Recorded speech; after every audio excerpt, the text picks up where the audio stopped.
தஞ்சை மாவட்டம் கும்பகோணம் அருகே வீடு இடிந்து விழுந்த விபத்தில் இளம்பெண் பலியானார். மேலும் விவரங்களை எமது செய்தியாளர் விக்னேஷ் வழங்கிட கேட்கலாம். விக்னேஷ், என்ன நடந்தது? இந்த இளம்பெண் அவருடைய பின்னணி என்னவாக இருக்கிறது? விக்னேஷ், டிட்வா புயல் காரணமாக தஞ்சை மாவட்டம் கும்பகோணம் சுற்றுவட்டார பகுதியில் நேற்று முன்தினம் முதல் தொடர்ந்து மிதமான மற்றும் கனமழை பெய்து வருகிறது. இந்த நிலையில் நேற்று இரவு பெய்த அதிக கனமழை காரணமாக கும்பகோணம் அருகே ஆலமன் குறிச்சி உடையார் தெருவை சேர்ந்த முத்துவேல் அவர்களது மகள் ரேணுகா 19 ஆகியோர் வீட்டில் தூங்கிக் கொண்டிருந்த நிலையில் சுவர் இடிந்து அவர்கள் மீது விழுந்துள்ளது. அவர்களின் அலறல் சத்தம் கேட்டு அக்கம் பக்கத்தினர் விரைந்து வந்து இடிபாடுகளில் சிக்கிய 4 பேரையும் மீட்டனர்.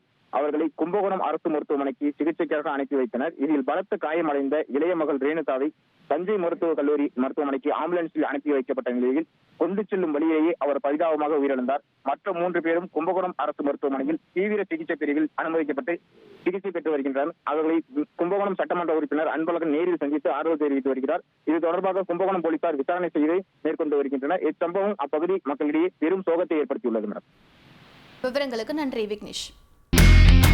இனி செல்லும் இடமெல்லாம் செய்தி. தந்தை டிவியின் வாட்ஸ்அப் சேனலை ஃபாலோ பண்ணினா செல்ல இருக்கும் இடமெல்லாம் செய்தி. இதோ QR